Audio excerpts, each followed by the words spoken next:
Okay, you're welcome back. Yeah. Yes, Housing. thank you. It's Emily's break time, so you get to talk to me there. I want to start out with clarification. This is something that you all saw today, but just for the benefit of everybody and the public.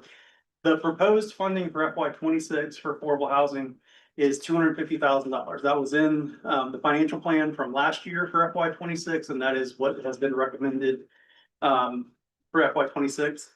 With the full 2-cent equivalent commitment of 320,000 being reached in FY 27.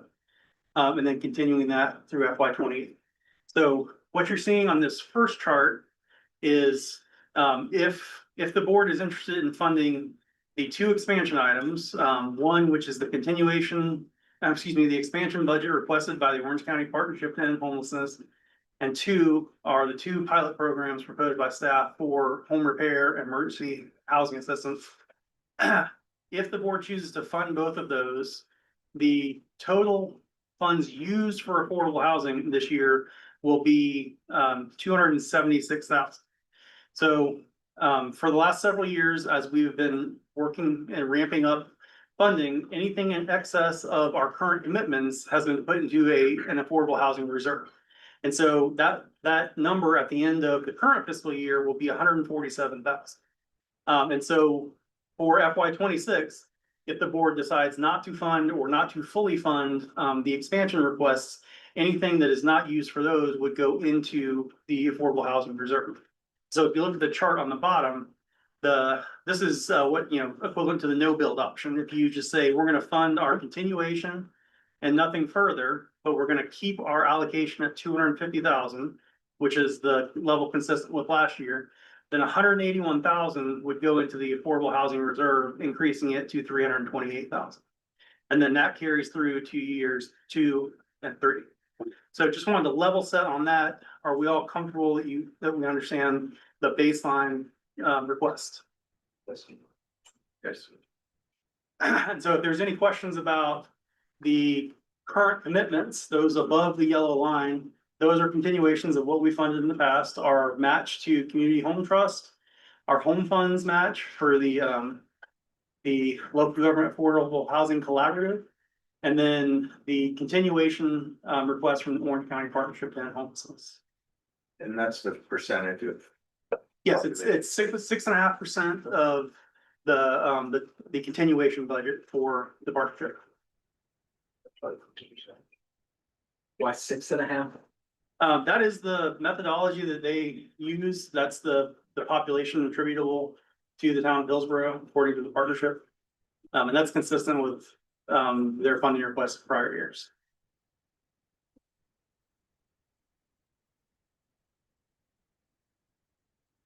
If there are no questions on that, the expansion request is again 6.5% of their proposed expansion, which includes focus on their cold weather cot program, their continuation, the COC funding, I forget what that acronym stands for.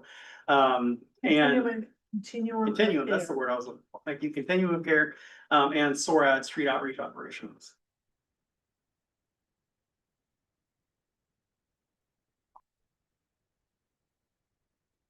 If there are no questions on that, then the pilot programs that are offered as options by staff. This was an attempt to address the board's conversations you all had over the past year of focusing on safety net programs. We don't have a project in the pipeline right now. Well, I'll come back to that because there is a new request. We don't have another project in the pipeline right now that's calling for these funds. And so one-time infusions for home repair and emergency housing assistance was proposed as an option to deploy some of this money in the community, hit the areas of greatest need.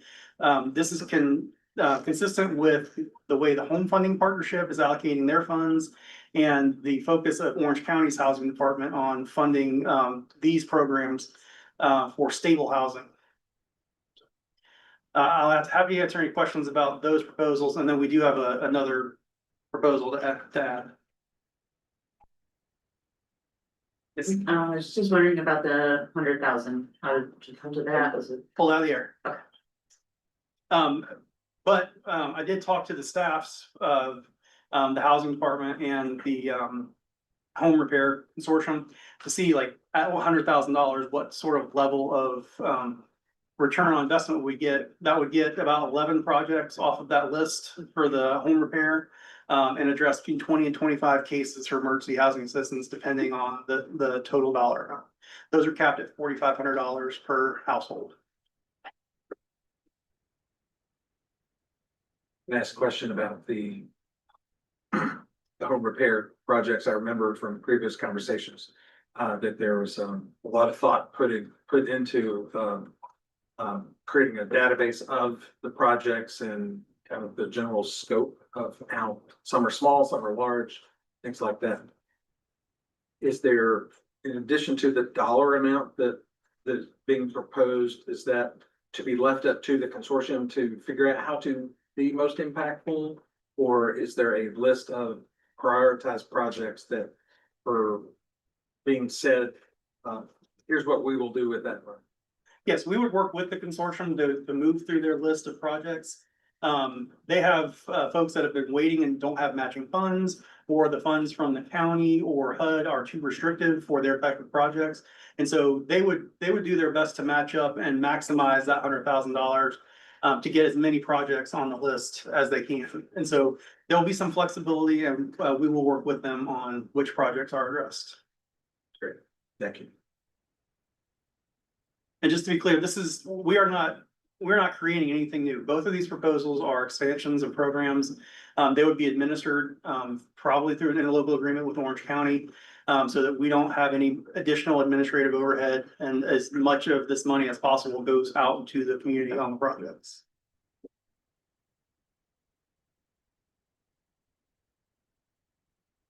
If there are no additional questions about those, well, I'll leave this up here to talk from. You all also received a request late last week from Habitat for Humanity for support for their Almond Village project, which is about to break ground on 70A in Hillsborough. They did not request a specific dollar amount. They left it open to the board as to what you all feel you're able to contribute. I had a few conversations with Mayor Bell over the last few days about capacity and strategy for that. So under scenario one, if the board funds the proposed budget, you have $120,000 remaining in the affordable housing reserve in FY26.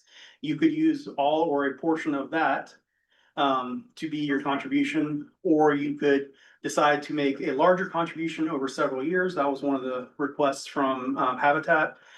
You pick the number and figure out how much you want to commit over FY26 through FY28. So you can see your total capacity for investment under the proposed budget is around $600,000 between now and FY28. Under the no expansion budget, you have around $830,000 available to program. Thanks, Matt. Can you review for us in projects like this? What are our options as a government entity to fund these kinds of projects? Is it general support? Is it targeted support? What are the guardrails of how we could be helpful? Because as you can see on page 280, that's a $25 million price tag for that one project. And we have multiple projects going on in town.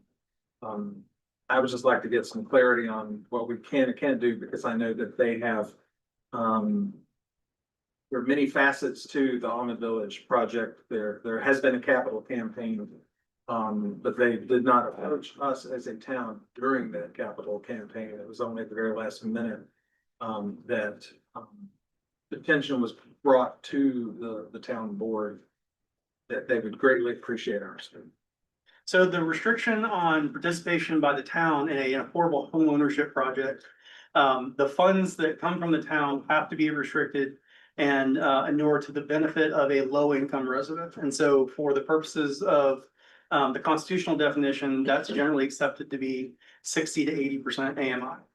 So the town can fund general support of this project, but only to the proportion that the project is serving those low income households.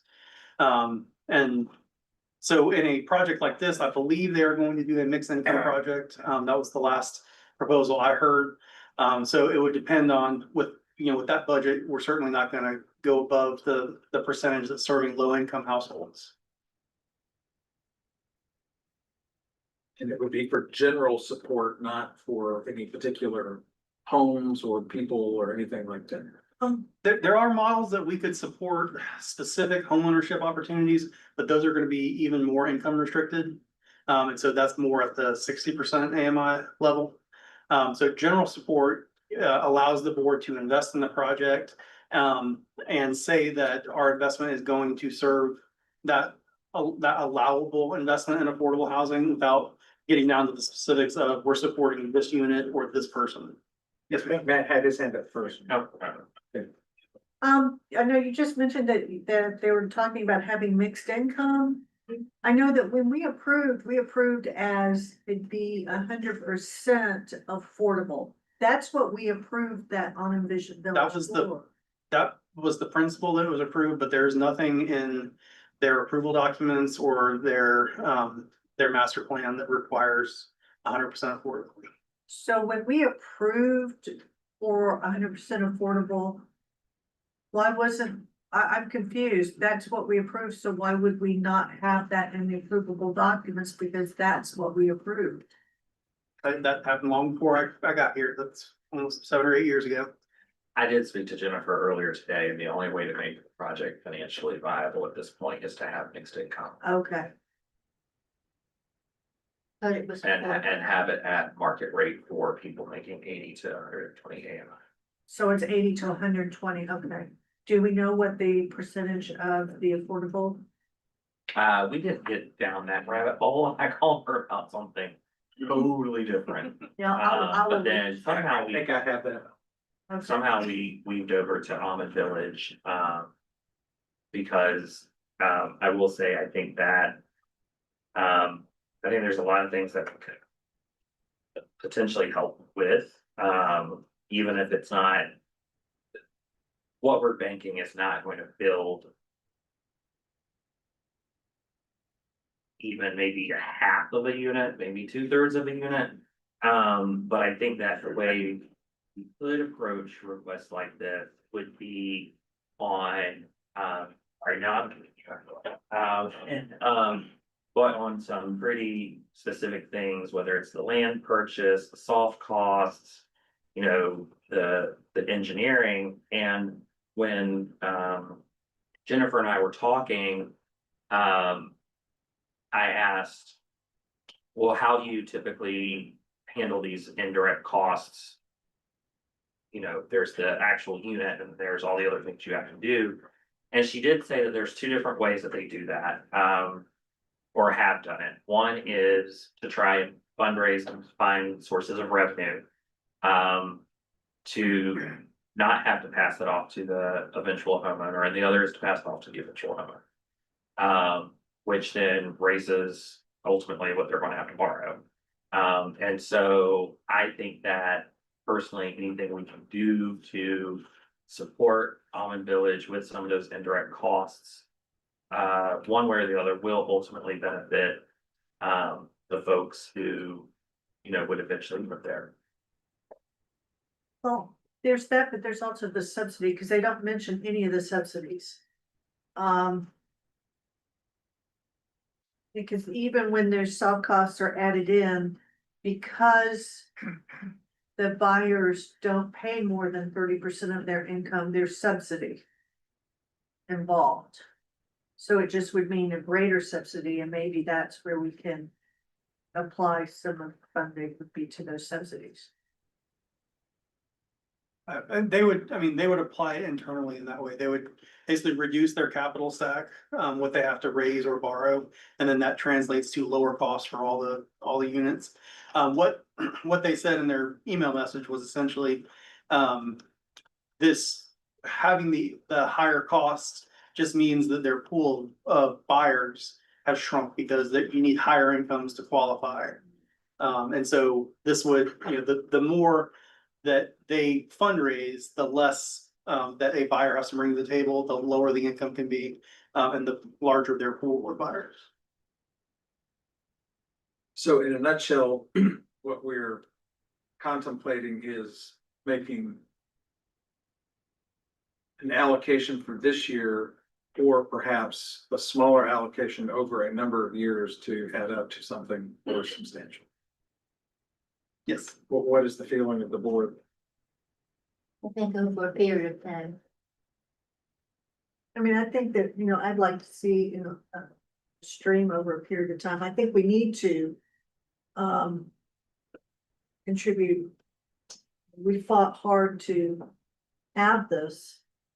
I think we need to contribute something. I don't know what that magic number is. And just to clarify, you don't need to constrain to the 3-year budget. They offered the option of funding through FY 30. Okay, So you have basically a 4-year, or 2 more budget years beyond this, that you could stretch that. And is there an advantage for this board to name a total dollar figure over a period of time that is beneficial to Habitat in terms of their planning and their borrowing capacity and things like that? Yes, It's it good would, for us to go on the record to say, over the next 4 years, we commit to X. I believe so. It would be helpful for them, both in additional fundraising and also to use that commitment to go to lenders and show, hey, I have this much capital contributed from the town of Hillsborough. That increases the amount they can leverage. Thank you. Board members, what are thoughts? So we have like 128 left this year's budget, but then next year we won't have those two yeah, $100,000 allocations. There might be more for those, but you know, for Odie Street, we contributed what was the paving and other, we ended up being what, 250,000, a little over a quarter. I can't remember. I wanna say it was something like that for Odie Street. If we could do, you know, something like that, you know, for Honor Village. Yeah, quarter to 350, if it's doable, but over time. how many years, man? Because even. She said through 2030, so that could give Even you Odie Street conservatively was over 4 time. budget cycles. Is that calendar year 2030 or fiscal? She said calendar year, that's why I'm saying 4 budget cycles, you could stretch it to 5 if it was FY 30. So the next one would be, Because Odie Street was over time, so, you know. I think some of the Odie Street came out of Powell bill funds because we use that for Yeah, we street did for street paving, paving. so that Yeah, we was a did. different funding source. No, I know it was different funding. I'm just stream. sharing that, you can do whatever you want with it, so. Yes. One of the things that, as I look at your chart up here, is I'm wondering more about the amount, I guess, and if we're gonna start. I like the idea of stretching it out over the 4 cycles or 5 cycles perhaps. But I'm wondering about when you mentioned the orange line, like what we have. But then like the pilot program that we're looking at possibly doing this year, that ends. When we come up with that number for Habitat, I feel like we need to keep in mind, this pilot program is great, we wanna continue it, you know, just to have those things in mind as we decide how much for Habitat.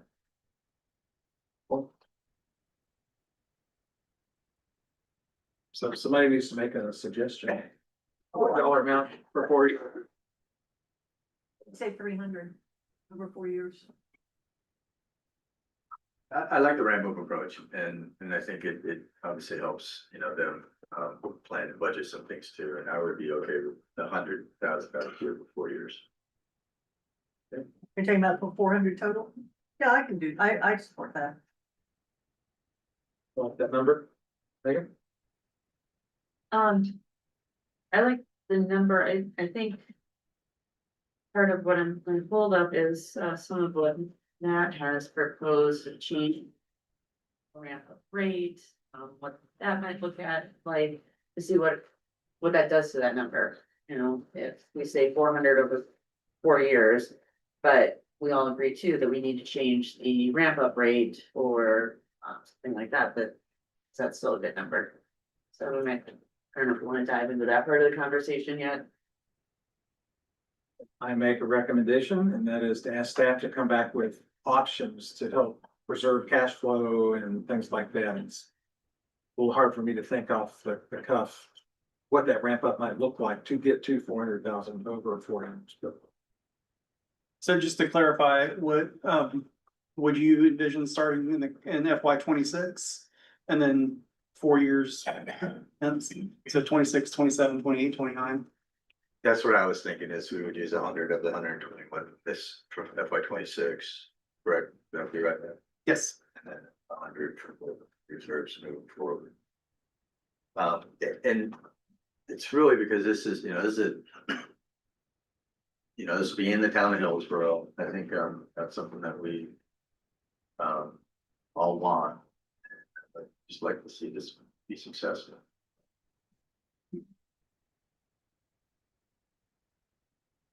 Other thoughts? Just, I think, with the 100,000 for the two other portions of it. I don't want like, 15 different versions, obviously, but, maybe there's some room to move on that, that makes it easier for the cash flow portion of it. For the 3 years. So can you say that again? Just wanna make sure. Well, and maybe instead of 200,000, if it's 150, that makes more sense to make. Then like, I'm not sure exactly what it does, when I kind of plug in the numbers here quickly, that our housing funds go down pretty quickly also, so just. Well, what do we wanna keep in the bank there? So. There's just a lot of variables, I think, right now that I'm trying to think through on the fly. Yeah. Yeah, I mean, it's just more broadly, so Megan alluded to the spreadsheet I sent around earlier, which thank you, Matt, for sending me. This chart, because I think it's clearer than what was in the budget document, but then also for sending me the spreadsheet so I could see the formulas, which made it even easier. So I definitely appreciate that. And I want to be clear that I am not in favor of ramping up to 250 overall this fiscal year.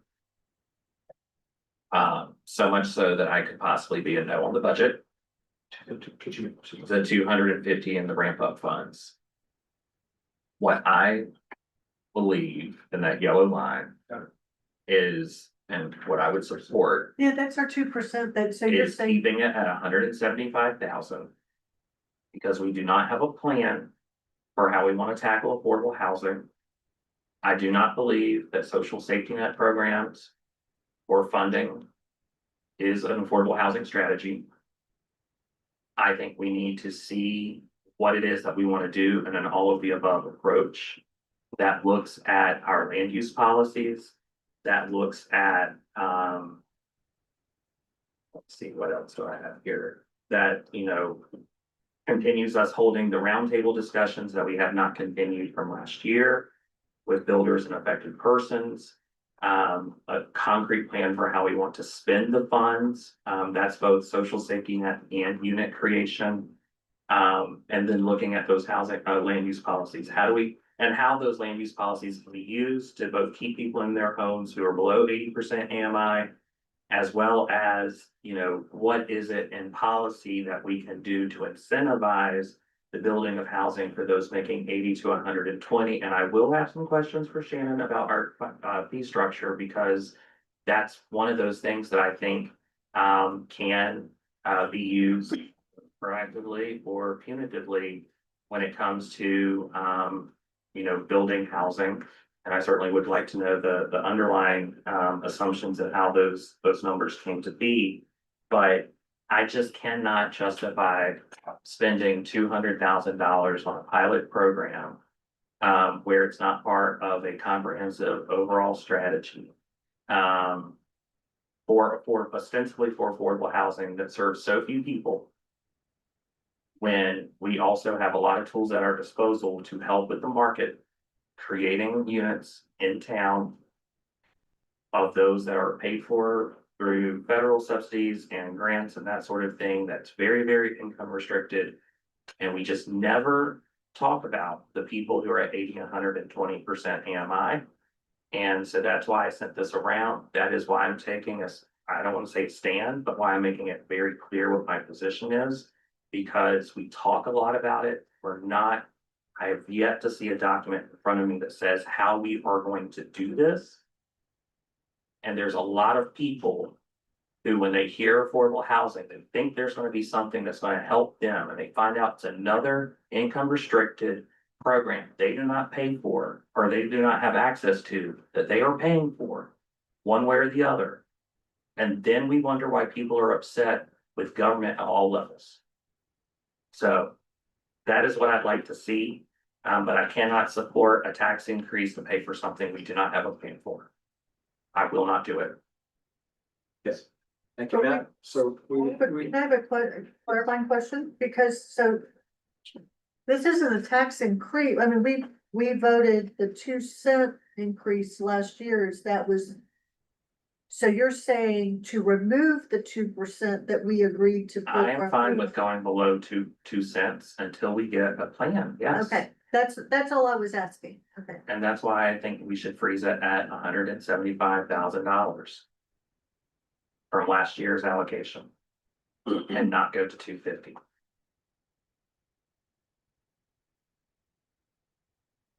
No. Huh? So for FY 27, 28, same thing, keep it frozen. Well, it could- Until we get. Well, frankly, probably until we develop a plan and adopt it, yes. But at least for this year, keeping it at 175,000. so you're, um.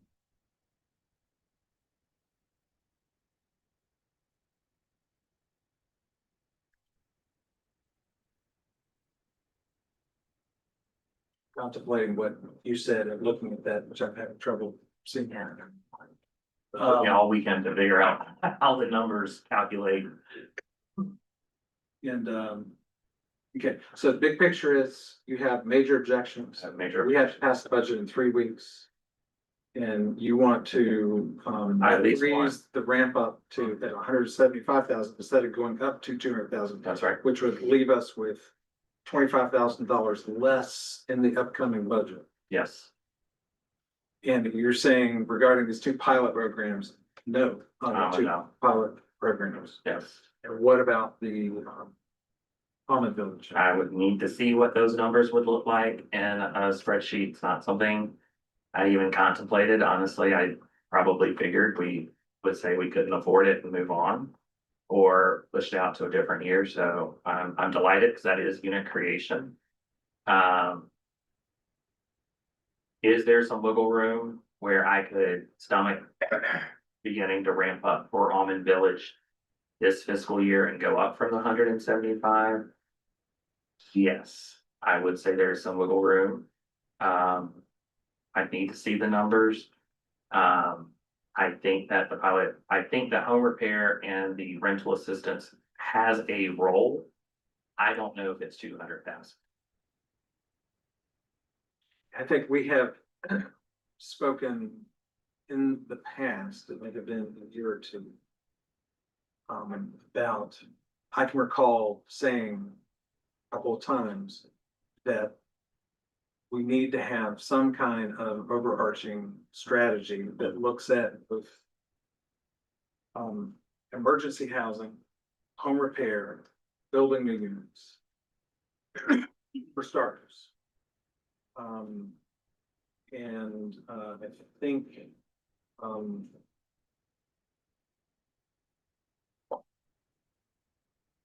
yeah, Matt, would you like to reflect on kind of big picture, what I mean, we can't do land use in the next 3 weeks. And we're redoing the UDO right now anyway, so. We are, there are a number of things in progress, so the UDO rewrite is underway. In addition to the proposed fee schedule for this evening, in the fall, we're going to propose bringing a new set of affordable housing incentives, which include potential fee discounts or fee rebates for affordable housing. There just wasn't enough time to kind of put that policy together for the budget document, but that is something that Shannon and I have been talking about and working on for the fall. And so we have 2 proposals here. We can put together a third based on Commissioner Hughes' suggestion, and then you all provide direction to us. We're trying to be responsive to the request from the board. you know, if you choose option two, then the money gets saved and, you figure out later how you wanna allocate it. Okay, how about we go around the table and kind of get, quick reactions to their path to move forward, or do we ask staff to come back with the third option to be here discussed at a special meeting, or wait until the 9th? I will not be here on the 9th. That is correct, you're gonna be at it. Yes. I mean, I want us to continue the 2% and keep ramping up. I want the funds available. I think it gives us flexibility, whether, even if we have to contribute to naturally occurring affordable housing and a purchase. I mean, certainly that occurred in my neighborhood. Fortunately, I was able to work with the county, and empowerment to save that house for affordability, but didn't have any options. You know, in town, we just didn't have anything. How You know- long ago was that?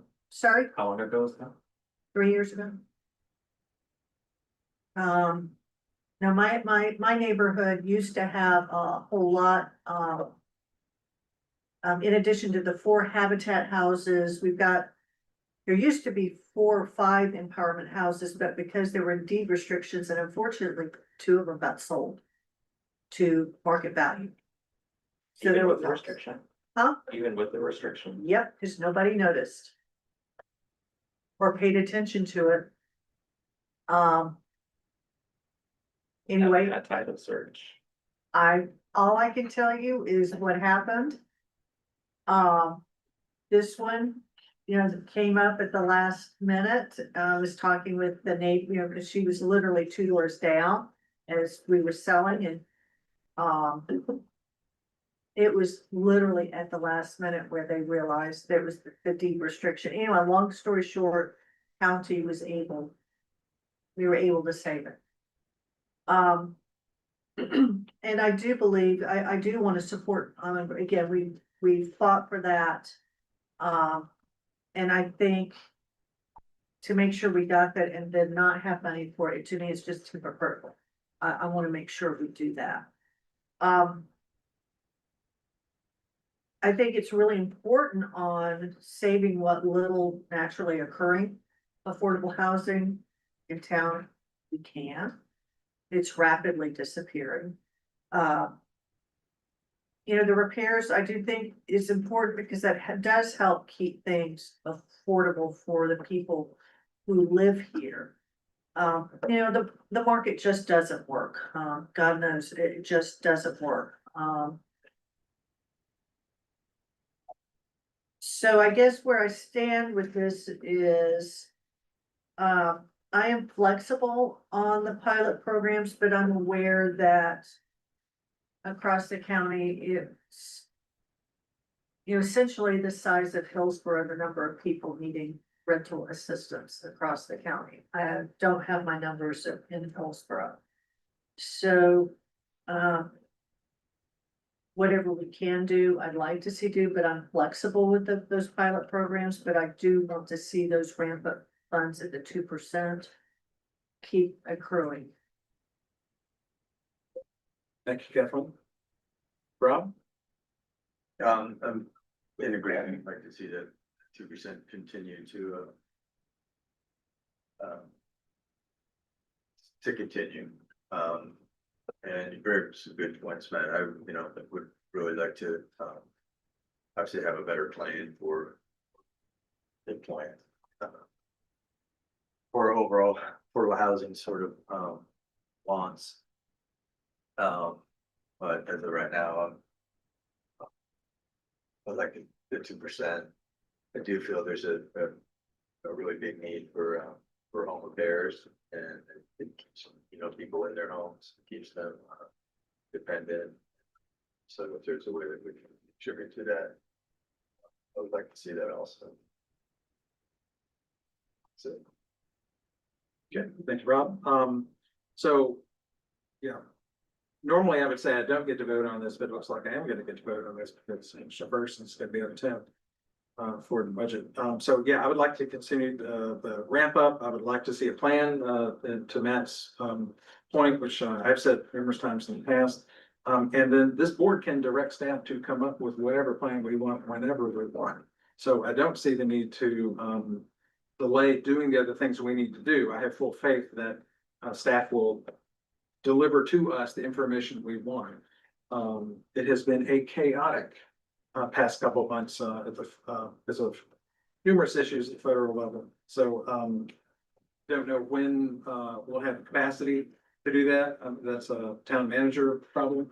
But I have faith that we can come up with the direction that we need. We all know that we need to have, comprehensive strategy. And also want to point out that as a town of 10,000, I think we are consistently punching above our weight in terms of what we do and how we do it, efficiency and all that. So I feel like we will do the best we can possibly do to come up with a strategy for a town of 10,000. Currently, I think the biggest point that I wanna make, for this is the flexibility in the pilot. I really like the idea of having some funds in there to keep people in their homes, and, that repair program I think is really important. From our angle, and from my understanding, is that not everybody can get their repair funds to even make the repair, and this money is really gonna just to get people over the hump, to finally have a home that they know is safe and livable. So, I would like to see something there, the pilots, but especially the repair program. What about the ramp up? The ramp up, I knew I wasn't on the board when that originally came up and was a thing, so I think I'm not much help, and I think I'd wanna see the numbers and see where those options come in. But also at the same time, you all make a great point of actually seeing some kind of plan now too. If we can come up with a plan here in the next year that we all are behind, then I would like to see the ramp up. And that's it. Something we know we can have. So quick clarification from Matt and Eric on the ramp up. Is that something? I don't recall in the, all the many things that we have discussed and passed, but is that something that a previous version of the board has passed? And we are free to change that ramp up as needed. I know we passed the tax increase dedicated to affordable housing with a ramp up, but how Yes, bound are we to that? yeah, it's a plan, and, the way it came about was, Mayor Weaver, of course, everybody recalls that they, for lack of a better term, the board struggled for years on trying to figure out what are we gonna do plan wise. Mayor Weaver came to me and said, can you come up with something, whatever the budget year was, it was 22 or 23, was that? It said, so to give us something to react to, to contain us, and then that was my stab that I threw out to the board, and the board ended up liking it and said, let's go ahead and move forward with that. But there was, flexibility built in with that. So the answer to your question is, you can change it, you're not legally obligated, to anything. You can adjust it just like you can your budget document. Now I'm confused because we passed a 1 cent. We were asked to pass 2 cents, we passed a 1 cent. And then we passed a 2 cents. I thought that was the ramp up. Am I getting two things confused? All right, without pulling all the budget documents out for the past 5 years and me reviewing them, so what I'm about to say, don't trust it. It was a theoretical 1 cent, because we haven't raised, the only time you raised taxes in quite a few years was last year, Right. was 2 cents. 2 cents, But we allocated 1%. This was the equivalent, and so when the board was adopting this plan, it was with the understanding, like, you're going to have to pay for this at some point. And if you remember last year in the budget message, we had a list of a list of projects that totaled 18.1 cent in tax equivalent, that was included in Gotcha. it. So it's the equivalent, and, so anyway. Gotcha. And last year, we borrowed against. Right. I forget what it is that you really wanted funded, and I was like, well, let's just take some dollars out of this reserve. Right. That way we wouldn't have to increase the tax rate. Yep. Whatnot. because it was already budgeted for. Megan, hope that's helpful to understand. Yeah, I remember that conversation. Matt, do you have anything else to add to your thoughts, your position, what you'd Not like to see? really. I think this has actually been an evolving conversation, just as we've been talking about it. I am curious about one thing, Matt. And I'm sorry I didn't bring this up before. And that is on the permanent supportive housing,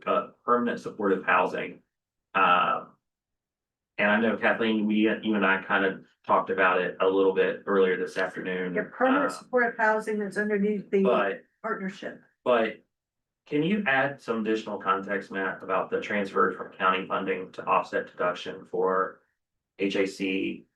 On FTE, like what? I can give you a what's very the general context answer. on?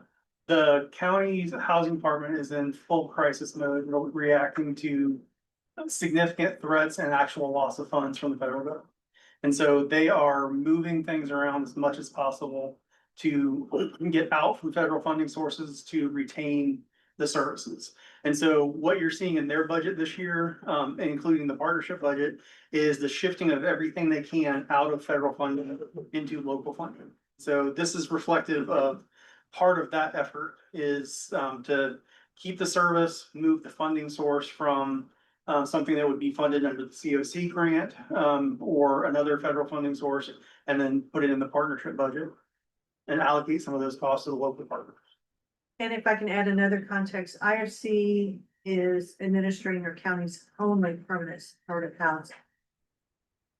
And for those who may not be aware, permanent supportive housing means it's permanent housing, but wraparound services. These are the significantly disabled that need massive amount of supports. And there's if my memory serves, there's 200 units countywide.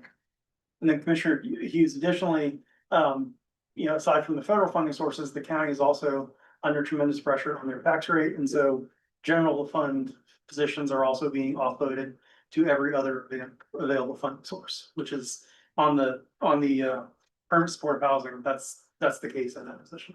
I perceive, if I understood correctly, that on the Visitors Bureau that we're not having our meeting until Wednesday, but I've heard through the grapevine that there's funding that would normally come through their general fund that they're trying to offload onto the occupancy tax and some other things. So is this position in the county or is it with another agency? It has been with the county.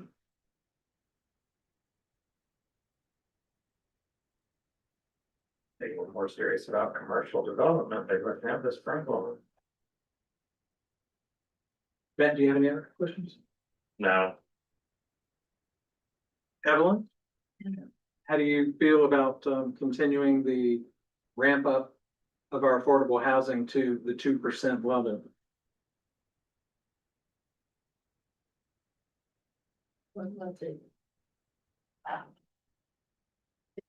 Raise it to 2 cents and what? Yep. Should we continue with our plan to ramp up Oh, yeah. to 2%? Yeah, And how do you feel about the funding of the two pilot programs using our affordable housing money? They're each $100,000.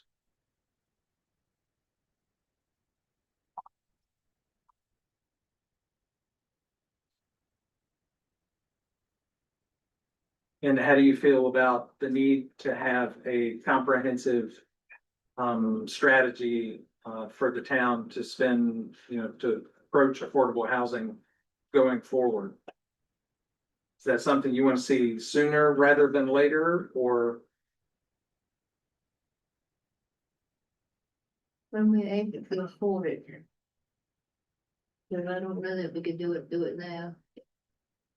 So maybe in the next, by the end of the year?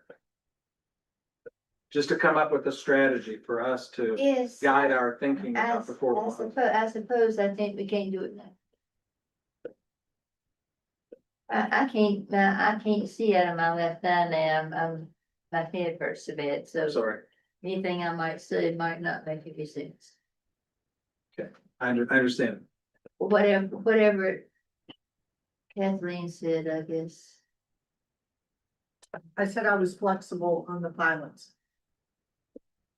So, let me just try to bring all this together so that we don't have 20 iterations of this, for you all at the next meeting.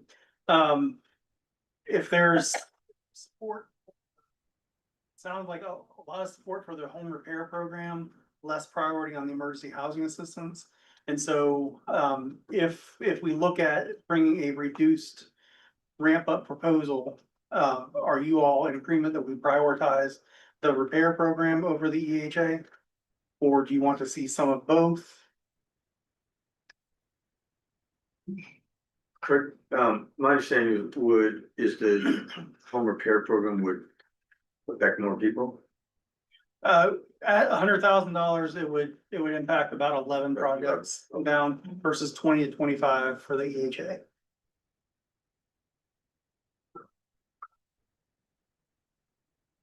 I mean, I just know that at least on the rental assistance, the need is just so very high. And the feds are cutting vouchers and cutting options. I'm scared. I am flexible, but, I don't want us to cut it out. Right up. I know a lot less about the emergency housing program and how that works. But I'd say they're both important parts of our affordable housing strategy overall. And I am in favor of continuing to fund these things and not wait on a final version of a strategy document. I'm confident that we can come up with that by the end of the year. So in terms of repair versus emergency housing, I'm a little flexible. Both. Yeah, I'm flexible on the two pilot programs. Mr. Hughes? I could be, well, let me ask some clarifying questions. Remind me, you said, I think it was for the home repair program, that there was a max available. The max available per household is the EHA, it's $4,500 per household per year. That's for the repair. No, that's for the emergency housing assistance. The repair does not have a maximum that I'm aware of. I thought the maximum was 40,000 It tops. depends on which pot of funding that they're drawing from. Okay, Some of them do have a cap. And then, for the emergency housing pilot, who would that flow through? Orange County. Same as our CDBG CV funds did. And do they move quickly? The county? I mean, they did all of our funding for that program. They don't wait on us to cut them a check. They go ahead and get the money out the door and they'll try to get it back from us. I can tell you that with the gunshot survivor that stayed with me when working with Orange County Housing, they were pretty quick. And then what about the home repair program? How would that be administered? Same, it would be through the county. They have an existing home repair program. They work through the home repair consortium, which includes other partners in the community. Pee Wee Homes, Hope Renovations, previously Habitat, but they've got a different home repair program now. But they have a number of partners that they use. And so give them funding for Hillsborough specific projects, and they would filter it through the partnership. Controversial question, but what if we contracted with one of those providers to be the one who handles and manages the funds? We lose the access to the other pots of funding that the home repair consortium has. And so they're not gonna take 100% of our dollars and put them into projects necessarily. They're gonna say, okay, I have this much from the county, I have this much from weatherization, I have this much from this. You know, what kind of from Hillsborough to top it off to get this project over the line. If we try to do our own program, one, we don't have the administrative capacity. And two, we lose access to those leveraging funds. Thanks for moving over. I would still have to see the numbers. I'm most flexible on, likely the housing assistance, more than anything, only because if I think about, while there are 11, homes on the waiting list, 40% of our town rents. That's a huge pot of money, or pot of people, or universe of people. I know not all of them are gonna come rushing and try and use the 100,000, but, you know, my fear is that when everyone passes their budgets and folks get ready to renew their leases, they're suddenly going to be in a position of being in a cash crunch that they weren't aware they were going to be in. Because of the county revaluation, because of our revaluation, because of going above revenue control. And, you know, I just think of, for example, my own apartment complex, that the revaluation went from 36 million to 51 million on 23 acres. Walmart on 23 acres went up 1 million. And so I feel like a lot of these, because most people live in an apartment, are gonna be hit pretty hard when they were probably already on the margin. So I'm most flexible on the rental assistance. Commissioner Lloyd, do you have a preference for one of those programs over the other, or do you want to try to get a little of both if we can? And then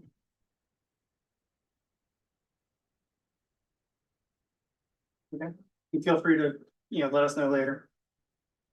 So we'll come back with you all, to you all with, at least one more iteration, at a reduced ramp up for you all to consider.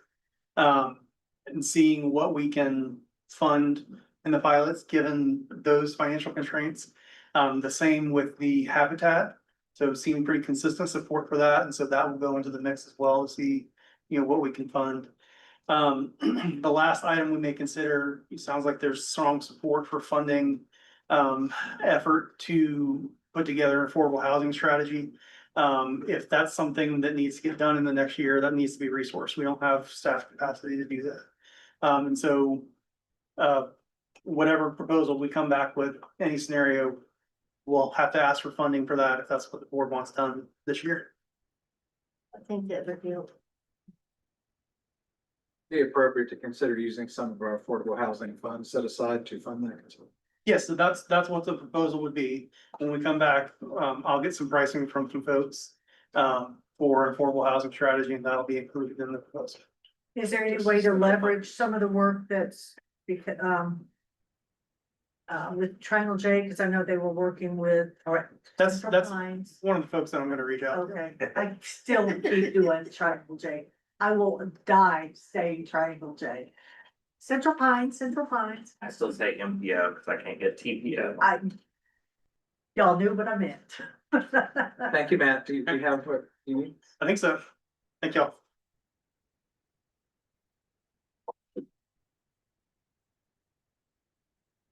Okay, we on to water and sewer now? Not quite. Close. Oh, wait, there's more. All right, so on page 242 of the decision points guide. The last section for the general fund is related to rates. And so just want to touch base, see if there are any questions or comments related to the revenue projections as well as the proposed rates. You're bringing that 242. Yes, ma'am.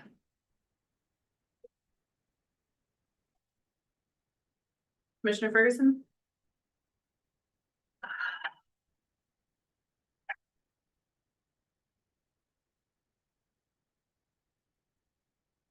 My head is exploding. Is this where she'd ask for fee It is, yes. rate stuff? Oh, the fee rates. Oh, I thought you were talking about the rate rates. Oh, okay. Okey dokey. or start with tax rate or? Yeah, no, I'm still got the tax, yeah, the tax rate, and then the fee scale, yeah, the tax rate, yeah, no, my head's exploding here. Because. I look at, I mean, taxes are so high, I don't want to raise more, but I am so skittish and keep looking ahead. And I don't see how we can't. Given some of the things we're doing. There's going to be more surprises from the feds, there's gonna.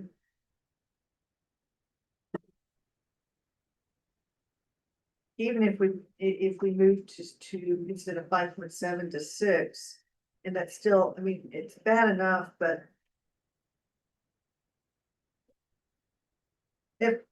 If my colleagues are comfortable at 5.7, I can support, but I am nervous. We're so close to the bone and so close.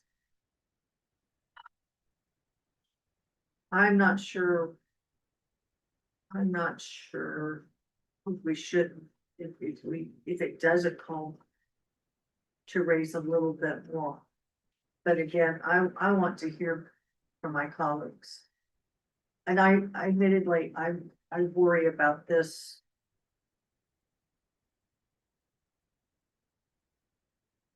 So anyhow, I'm okay with the tax rate okay, proposed.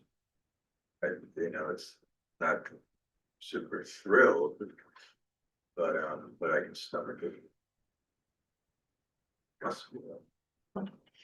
Yeah, What he said, I was just saying that I'm okay with proposed tax rate.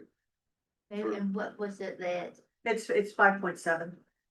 5.7 cents over. I couldn't hear what you said, that's why. I Okay.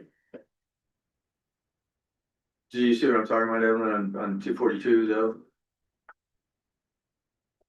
You asked me if I'm like 5.7? Did you ask me? No, Oh, I- I thought he said something.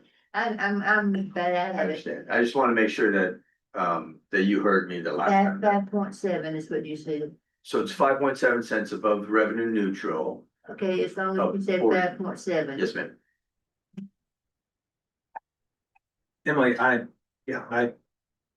share the concerns, but I think this is an appropriate, decision, coupled with the fact that the county rate is gonna go up as well. So the combined, impact is tremendous. So I would hate to, for our rate to have to go. I agree also, the 5.7 is. I hear your concern, Kathleen, now also, but Oh, but with listen, all the rest of it going on too. to be clear, no, this is not, this is gonna be bad. It is, yeah, but with the additional county and all the rest that's gonna come to the, to the residents. There's But- just, Up 5.7. Qualified. I'd have to see. How the additional numbers come, and I would like to see that in terms of equivalency on the tax rate. My, personal thought is as close to revenue as possible.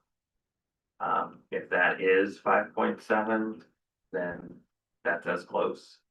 But if there are other places for savings, and I'll admit, this is probably our third year using this budget format, and I'm still so used to the old one that it is hard for me to compare apples to apples, in the various document, or in the various sections, but, anywhere where there are savings, I would like to use those, and I do, once we get to the end, have a question about budgeting process more than anything, but as close to revenue neutral as possible. I can give a hard number. So you're saying 5.7, or what you saying? If I could go lower, I'd go lower. Well, I would go lower too. I would too. I think we all would. we could go, if we could But go. I do lower, not, absolutely. I wanna do things in a way that that blends that combined, tax responsibility. that is one of the reasons I suggested, ironically enough, less on affordable housing, because I see adding additional funds that are not operational, for which we don't have a plan for, as contributing to housing unaffordability when we go higher, without roadmap, so.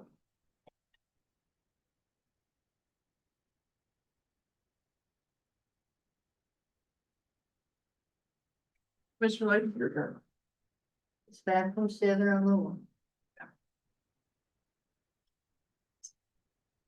Any, so it sounds like hearing general consensus on that, pouring, further discussion on affordable housing and if there's any other items that can be, Yeah, that would make it. okay. And, right, it was. Yes. All right, and then I guess, so I think there were some questions related to the fee schedule. Yes. So.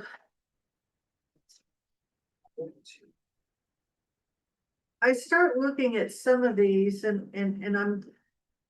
Want to understand some of the thoughts and such, so like, Page numbers. starting on 29 with the 29. After the fact zoning. 29, I said 29, after the fact zoning compliance permit. You know, I see 200 and I'm thinking if it's after the fact of zoning compliance, stuff has already happened. Why is it a mere 200? I'm happy to go up on that, but I don't think you're. I'm like, why is, if it's, because I don't understand, we lay things out, tell me why people would do after the fact in the first place, because I would be like, why did I? Well, currently we have no after the fact fee.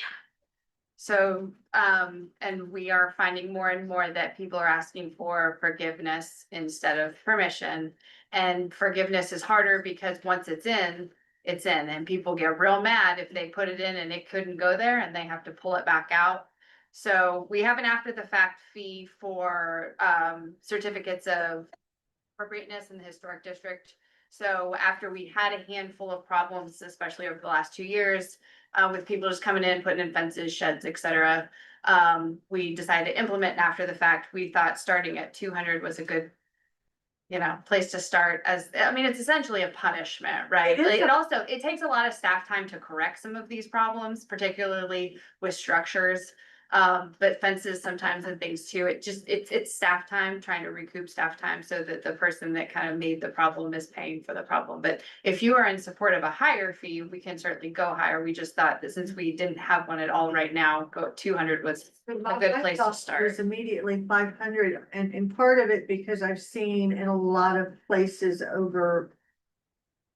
Yeah, we'll beg for forgiveness rather than ask for permission with nothing's really gonna happen, it won't be that bad. Well, then why have rules anyway? So no, I wanna jack that up.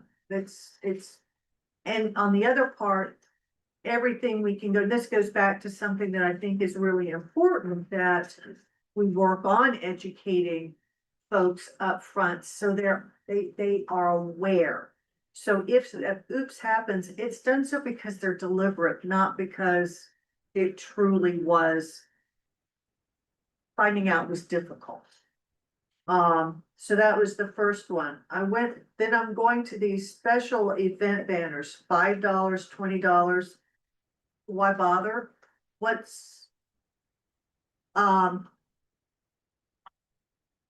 So what are these banners and events? What are they? They're basically just special event signage. It's just for the event organizer to pay to fill out the permit and put out their signage to advertise their special event. The banner, we charge a pretty nominal fee on that. The banner holder, there's a section in the budget where I talked about wanting to improve that. As is, I think $5 is probably reasonable. if we're able to get the easement and upgrade the sign and put in a much higher quality metal, maybe like a wrought iron banner holder. Versus right now, we just kind of have two poles out there that you kind of have to tie, and they're a little wonky, and I think $5 is probably fine, but once we are able to improve that banner holder and potentially put in another one, if we're able to do that, I think that upping that fee would make sense, but right now, the infrastructure probably doesn't cost for more than. Okay. The next, I was looking at the signs and I was like freestanding 150, wall-mounted 75, sandwich board 15. So it's out of whack. I would, it's. Well, so a freestanding sign is usually much larger. The wall mounted signs are a little bit smaller. They're easy to calculate the size and the square footage and make sure that they're in line with the regulations. And then the sandwich board is a pretty easy one too. That's just your sidewalk advertising sign. I know, I understand that, but at least in some other, because I was talking with some other jurisdictions and they start, I'm seeing here where they're like 50. Our fees are very nominal compared to other They're nothing. jurisdictions, yes. I would up it to 30. And sandwich board, and the 50 was the lowest. There were some going up to 250.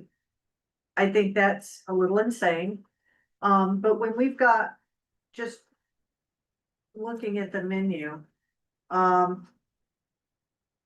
then when we go into our map plan and UDO amendments, and I see that the future land use goes from 300 to 500, while the master plan was 500 to 600. Why is one going up 200, one going up 100? The master plan, I bumped that up 200 too. What we, And I'm still not sure that looks still to me low. I would. a little bit. So what it's a delicate balance in trying to, so we don't want to gouge. We want No. people to pay for the appropriate amount of staff time. So you'll notice on this fee schedule, we went up on a lot of stuff just based on the experience of the last few years. Right. And then also looking at other jurisdictions. Now, there's some jurisdictions that I don't really want to get anywhere near their fees Right. because I think that they're probably charging a lot more than staff time is being used. But we have seen that staff time, the other thing is it impacting some of these fees to answer maybe some outstanding questions that you're all having is that postage is expensive and the fee to advertise the public hearings has gone up considerably. So one of the things on rezonings is that we have to run those ads twice, and those ads cost like $400 to $500 depending on the subject matter in them. And so that right there is like eating up most of our fee. Again, So it doesn't account for the staff time to put together the materials and come in front of this board and do the joint public hearing and then come again for the decision. And so we need to up those fees and have development pay for that. I have no problems upping. I think we're not doing enough. That's my whole point. Where we go up 200, I question, is that enough? And when we only go up 100 when it's a master plan, that to me is, it should at least be 200 since the other's 200, but I would still go up. On the SUP modification variance, we go up like 100. If we are aiming for conformity with our UDO, then I would absolutely charge the variances a lot more. And then,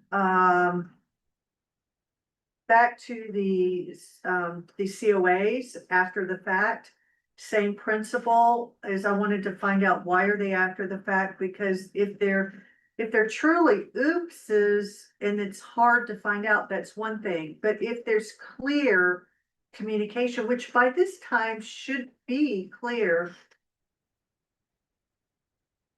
I don't want them begging for forgiveness and asking for permission. It needs to be more money. Up it. I do a grant. Sidewalk fee in lieu. I'd like to increase that. Instead of 125, excuse me. My asthma meds are wearing off big time. instead of the 125, I go 150, 175. We already raised it last year. Yes, and things have gotten a heck of a lot more expensive. And, after that, because, in getting into the water, sewer and some of those, that is way over my head. I don't understand enough behind it, but that was some of the things that caught my attention. To me, our fees still are low. So that's all. Matt, did I see your hand? Yeah,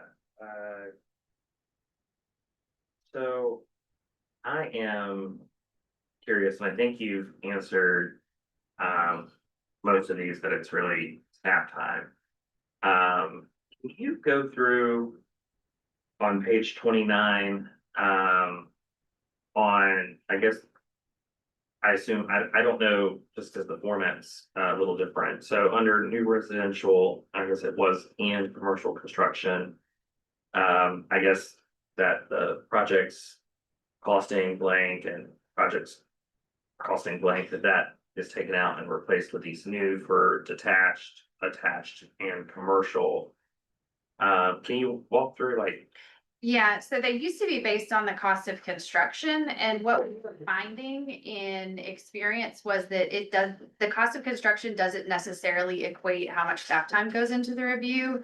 It ends up actually being the type of construction, so that's why we went from a cost of construction to a type of construction model, so the staff time it takes to review a single family detached house is less than it does to review an apartment building, because they're generally just permitting the shells. We're checking for setbacks and landscaping, things like that. And then the commercial construction can tend to be a little bit more involved because there's the building and then the sidewalks and things, and parking spaces and things like that. So that's why we kind of went to that system versus the construction cost system. so, and mainly because I look at it every day, living in Waterstone, so in that situation,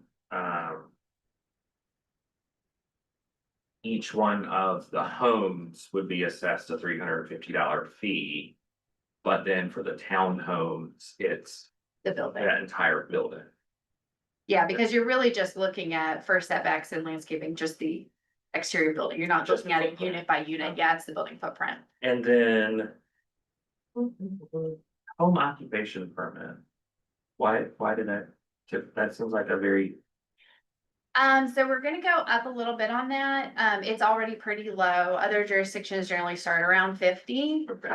We want to continue through as one of our economic development strategies to encourage people to start occupations in the space that they have available, which is generally their homes. And what we're finding through our new code enforcement program is that we have a lot more home occupations than we have permits for them. So there is gonna be some staff time to just trying to, again, do some education around that, get those permits issued. But yeah, we just wanted to go up slightly. We don't want to go up, we want to encourage people to still do home occupations. We don't want to make it so expensive that they're like, oh, well, I don't know.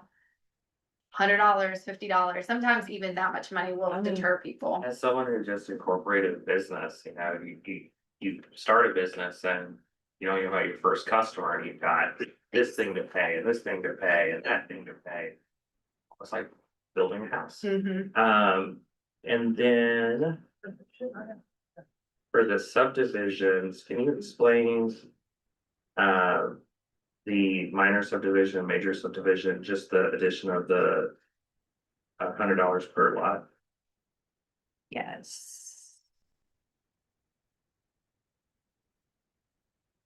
So that's also something that a lot of other jurisdictions do, is just to make sure that the lots comply with the minimum standards for that zoning district.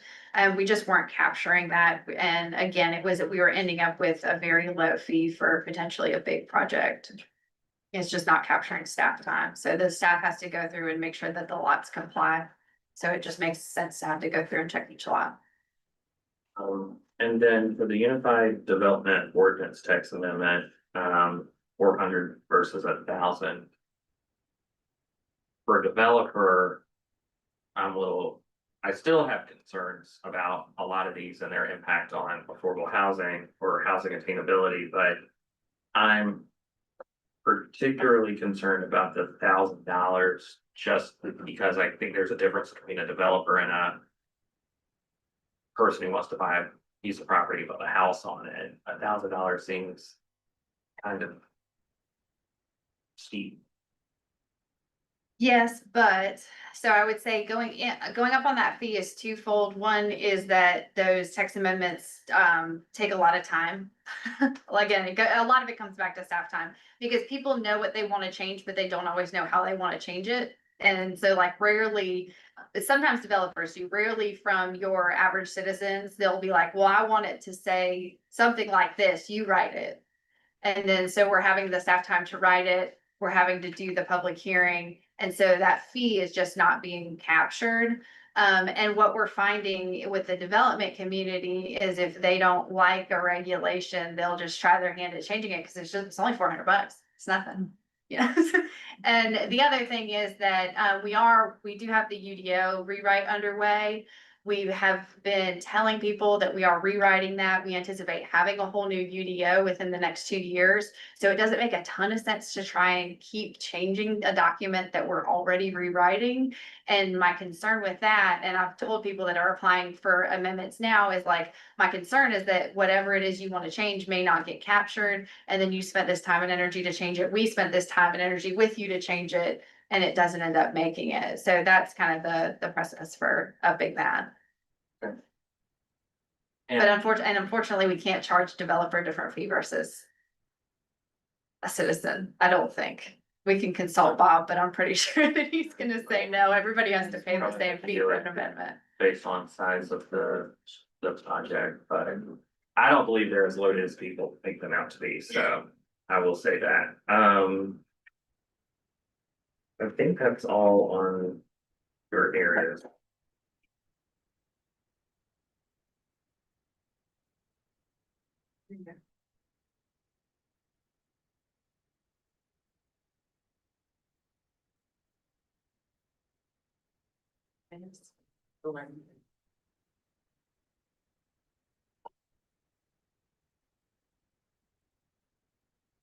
Any other fee schedule questions? Anything else with the general fund? We'll move on to water and sewer. The water, it is 281.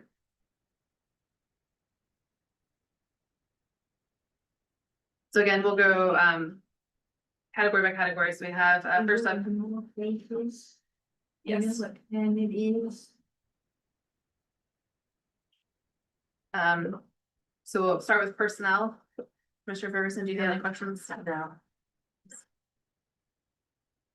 Mr. Hughes? Nope. Mr. Lloyd, do you have any questions about the water and sewer personnel request? No. Operating request. Mr. Ferguson? No. Mr. Jarrett? Think the water bills should have, but there's nothing we can do about it. Capital request? Not, I'll get back to, I'll have some questions at the unfunded that may, but you know, Okay. no. Mayor Bell? Mr. Jarrett? Mr. Lloyd, do you have any questions about the capital request? No, we need everything we can get, and if I could get the police all they wanted, utilities all they wanted, and staff all they wanted, it would be nice, but somebody has to pay for it, and that's the sad part. Cause I'm going to already hear it. Thank you. All right, capital improvement plan request, No questions. Mayor Bell? I'm just glad we're finally gonna at some point get the full water treatment building. Next up is the unfunded request. For water too. It's another area.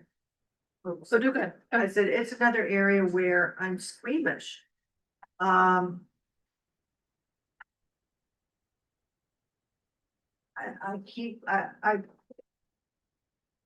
At City Vision, I ran into more horror stories where I thought I couldn't hear more horror stories from the year before. And they surpassed any expectation. With the scope, excuse me. With the scope reductions and the delays and such. Are we in danger of being one of those horror stories? I don't know how you, what's your definition of a horror story? That's, Oh, It's very true. some pretty serious ones, it's equipment failures where they end up with unexpected $500,000, $1.5 million plus repairs that were not prepared for, and some of it was because of deferments. And I am, with our aging system and everything, that keeps me up at night. yeah, there's not a way to answer that question. Okay. All right, then. Well. I'll keep plucking 4-leaf clovers in my rabbits.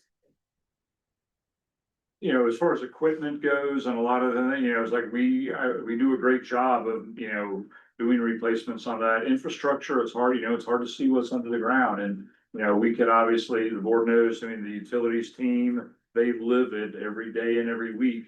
So We- Brian, are you comfortable? Put my worries at ease. I will do what I can, as much as, you know, as much as I think we all would like to live in a world without any worry, Well, you know, I no, can't promise that, but. Not Um, expecting. I think what's the first way when we rephased and realigned these projects is it's mitigating risk, you know, there's nothing I'm gonna be able to say or recommend that's gonna completely eliminate, but. As an example, the Eno River East outfall, we did it, we cleaned and TV'd that line. And we prioritized the most downstream phase, one, because it gets us the most capacity, but two, that's where we saw the most deterioration inside the pipe. Right. So we got lucky there that our condition needs aligned with our development capacity generation needs, and that's not entirely a coincidence, because you know, the closer you get to a plant, a lot of times the more gases and stuff you have to deal with, so. We manage that risk from that standpoint. And then the Exchange Club outfall, for example, we pushed that one further out. Well, when we TV'd that line, it actually appeared to be in relatively decent shape. And we've had a number of storms where we've had large debris strike it and it's held up fine. So, Okay. you know, we felt, you know, as an example on that project, we've mitigated that risk by doing some inspections, doing some CCTV, and prioritizing where we kind of draw the phasing line, so that we feel comfortable that we're getting not only the stuff that gets us the most capacity, but the stuff that we visually observe is at the highest level of risk. Okay, that makes me feel so much better. Thank you. I'm glad I could make you feel better. Is there anything you can do to stop utilities keep going, get that pipe in, get it now? I appreciate that, and we have divided projects up to be a little bit smaller as well. Yes, it's more work for me and my staff, but it gets projects out quicker. The bigger the project, the more easements you have to get. Sometimes the more difficult the permits are to get. I So understand all that, but just go for it. I appreciate that. We are going for it. It cannot be put off, or we will all be covered with sewage. I don't want any sewage on you, Not on me, because on anybody. I voted, I was for the project, so it wouldn't bother me. Okay, I appreciate that. You can get Kathleen. Nobody, I'm no sewage on anybody. Kathleen didn't question it. Ah, Go Kathleen, Moving right along. yes, please. Any Let's other go. questions related to the unfunded? No, I mean, I know that our staff are doing everything they can do to keep us functional and are aware of all of our infrastructure needs. So I think it's a necessity and anything. I'm okay. Did you use? Just observation, and then a question. At least when I did Control F, I didn't see funds for lobbying. I still think that's something that we need to do. So that's just an observation. But I'm kind of curious about. Just like, how does the town typically start out? The budget process, do you do zero-based budgeting? Do we start with what the town allocated last year when it goes down to the departments to figure out what they need? And I only say that because I know that zero-based budgeting often brings existential dread of having to justify one's existence, or the work of a department, but I do wonder if, just it's a good exercise to do every once in a while to ensure that we're asking for the right funds, or the departments are asking for the right funds. So I was just curious, how do departments come up with their requests? Sure, yeah, so, we do the 3-year budget, and so next year, when they get ready to start their budget, when they start preparing the FY 27 budget, the amounts that were projected for 27 and 28 roll forward, and, But there's no review as to whether or not the numbers need to be heavily revised, like, are departments just going and saying, this is what I got last year and I'm increasing it or decreasing it, or? right, so they can go in and adjust it, up or down based off of what they do, and then the budget team will go back and we'll look at it, and we will look at historical trends.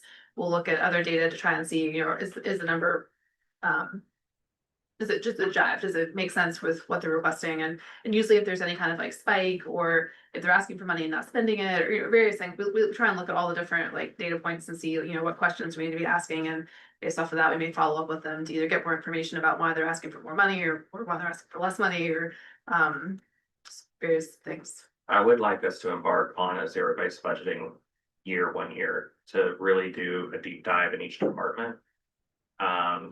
Because I think especially having worked at the university, it's easier to ask for what you got last year and hope you get it versus really looking at, and I know a lot of what we pay for is personnel, and other things, but I would like us to do it 1 year and say, did it deviate substantially? I was talking to one of our other colleagues in another jurisdiction in Orange County, and she kind of was asking the same question, like, well, I don't know why my town doesn't do zero-based budgeting, and she knew they didn't do zero-based budgeting. I think it would be a worthy exercise in the future for us to do. We'll do whatever the majority of the board tells us to do. I have some apprehension about that, because I think it would, it depends what your interest is. If you're, we've had times where we've done major programs, like when we did the Great Recession, we used a lot of Toyota production system type of approach, streamlined a lot of things. So I'd be more interested in doing that than I would, because the reason I say this is like, what we do is we're a small scale. If we were 3 times the size we are, and there's a lot of things going on that the board doesn't see, and then we don't see, and so many programs, then I would be more in line with doing that. So if efficiency and finding waste is what the interest is, then there's different ways that we could go about that. But the zero-based budgeting's been around for a long time. I would just have to understand more. Are there specific departments that the town board is concerned about? Why do these departments even exist? I don't think we have any of those. Or if there's just a couple, then we could just flat out talk about those, or why are we picking up, solid waste, or, and certain types of things, or why do we do it so frequently? I think we could target those things and save a lot more time versus do a whole blanket thing and make everybody in the organization go through. So anyway, those are thoughts that are not necessarily right. Yeah, but just whatever I think gets us to efficiency and savings, and just, periodically doing that, I think would be good. I will say part of what brings it up for me is I really don't like our budget format that we have. It was easier for me to see with the old format how, on a departmental level. And so, yeah, I do have questions because I can't easily compare like I used to. And I don't know if that's just a limitation of the software or whatnot, but,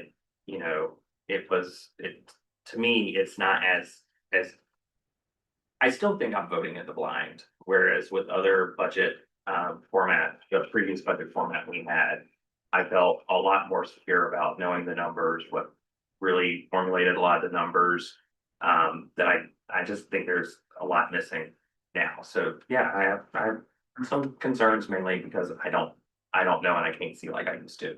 So, was one thing that would help, seeing the detailed line items. Yes. Yeah. Okay, well, we can do that. We can send that out to you this week. Is that correct? We'll send you the detailed items this week. Yeah, that would be great because that's something that we used to be able Yeah. to see. If we have personnel costs, what's all in that personnel cost, and we used to be able to see that about how much projected overtime that departments were looking at. That's mainly utilities, public works, and the police department, which is the vast majority of employees. But it was just easier to understand how the numbers came to be, and I'll give, the spreadsheet that I sent out earlier today was a proof positive. I didn't understand the numbers because it just didn't flow in a format that I thought was intuitive. So in proposing an alternative, I made a boo-boo. So it would just be good to see that. I would have to second, I do like the old budgeting. It was, to me, easier and clearer in the transparency. Right. But, Okay, any other questions on this particular topic? We've still got a long ways to go. no, but I agree with that, we do need to, I was gonna save the lobbying until after we got through all of these. Next up are the rates. I guess any questions related to the projected revenues or proposed rates, water and sewer? Now, 282. Maribel? Commissioner Darrow? Mr. Hughes? Don't believe so. Just flip back to that page.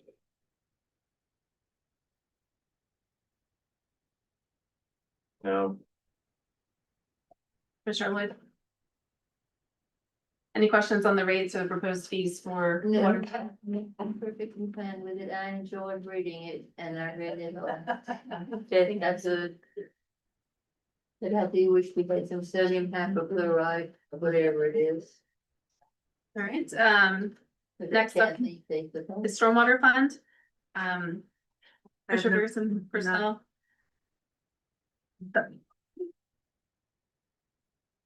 Commissioner Lloyd, do you have any questions on the stormwater personnel? Do I want, Do you have any questions on the stormwater budget? no, so much, Okay. it's just too expensive in Spanish. Emily, I'd like to backtrack and ask a question. Yeah. And that is, there's Terry. Do we have a lot of kind of one-off requests for consultations like I did with you, a month or so ago? Do you need more capacity to be able to, answer citizen questions about how do I keep this stormwater from flooding my basement? Not at the moment. I mean, it sort of goes in spurts and it's very much in line with what the weather's doing. So last week when we had a lot of rain, had a few more calls. Interestingly, probably out of the 6 calls that I got, only 2 were in town. Again, it's the 27278 issue they call Hillsborough. But right now, I think we have the capacity. Thank you. Yeah. were you asking their bill in case we needed like a consultation fee or? something like that? Not from a fee perspective. I'm thinking about, the Hallman request and others where sometimes it's a, $60,000 estimate to engineer or, come up with, ideas for how to solve this, runoff problem from stormwater. And sometimes it's an individual, it's not, more complicated project. I was just wondering if we had staff capacity to do those kinds of things, because I think we're gonna see more of it. For sure. And I forgot where we got around the horn on the operating request. Any question? Seeing none, okay. Capital request, None. CIP request. Unfunded request. Yes, all right. Harry, Yes. on the jet vac truck, I know that keeps coming around and coming around and coming around. I mean, I feel comfortable, but I just wanna double check that you're comfortable having it deferred longer. Yes, at this point, and that's really something that Dustin's crew of Public Works does, and so far we've been able to work with utilization of the utilities back truck. So for now, yes, as we get. One of the things that we've been doing, and you know, you'll note in like in the CIP request, we don't have a whole lot yet. We are building that capital improvement Right. project, the infrastructure.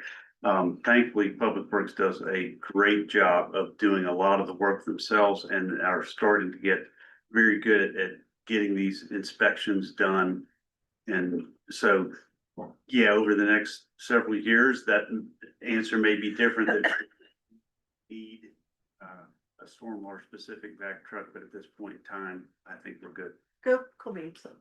I just wanna add from an operations perspective, that this is one of our Band-Aids and bridges. We would really like to have one of those, but we can rent, we can share, we can do something else in the meantime. That's that's what I had understood, but I just wanted to double check. I'm comfortable with the others. Next up are the rates. Any questions about the proposed projected revenues or proposed rates? No. And this is the first rate increase, The second. the second one Let's do the second. in how long? 15 years? It was 2017 and so Okay, so not that far. Yeah, hence my question about capacity. I was wondering, we needed to raise rates to meet that capacity. You answered my question. Great. Any other questions related to the budget?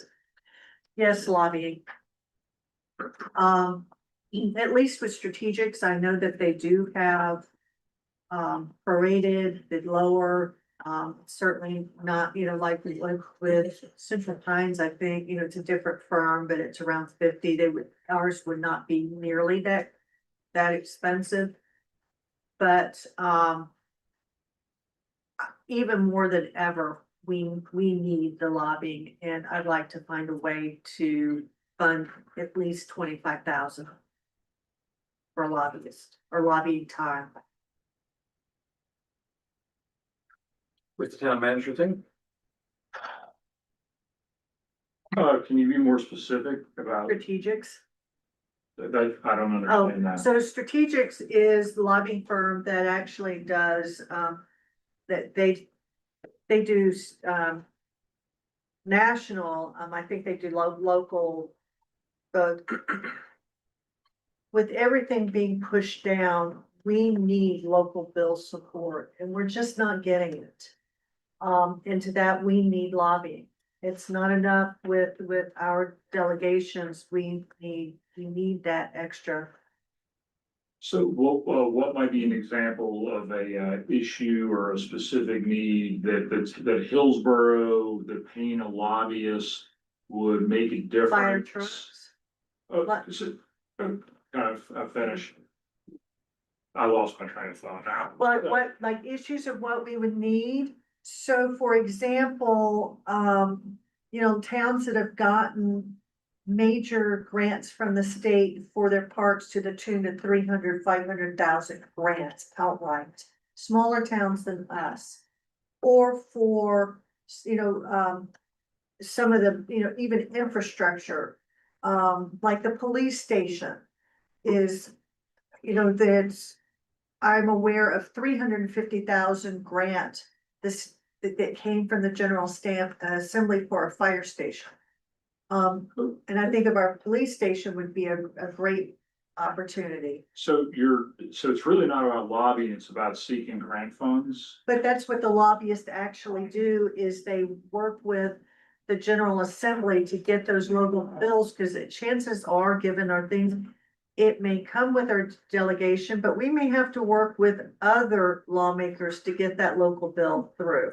So the mayor asked me a question, I'm gonna say something that's gonna be unpopular, but the board needs to do what you need to do.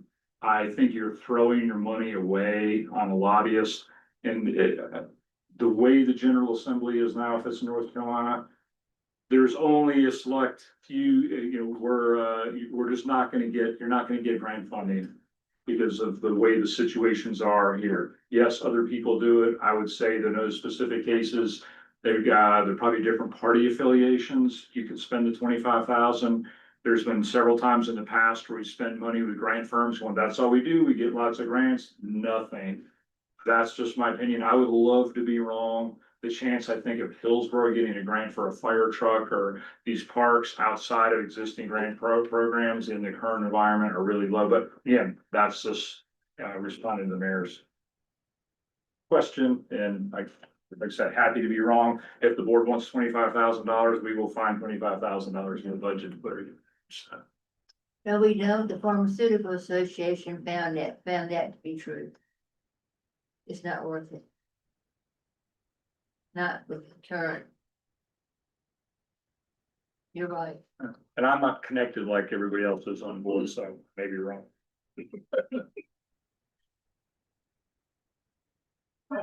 Anything else related to any of the funds? See you shaking your heads. All right, we had a second public work or second budget workshop scheduled for Tuesday, May 27th. Is there any reason to have that workshop? I'm not sure if we're gonna continue the affordable housing discussion then, or if we're gonna bring it back at the June 9th. We have a fairly light agenda on the 27th. If that's helpful for the board, we can have the affordable housing. Ready for that. I would love that just because I will be here on the 27th. Any other topics we need to cover that night, or just the affordable housing at this point?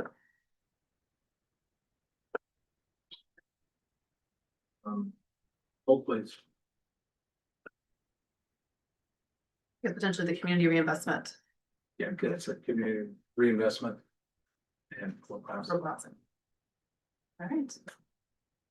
Sounds good. Anything else related to the budget? All right, so we will have the second workshop on the 27th for affordable housing and community reinvestment. Thank you. Great, thank you. Okay, any other questions before the board? Motion to adjourn? So moved. Kathleen, thank you, Evelyn, and Kathleen, thank you very much. All in favor? I- Any opposed? Thank you. Have a good night. It is the 27th. Tuesday.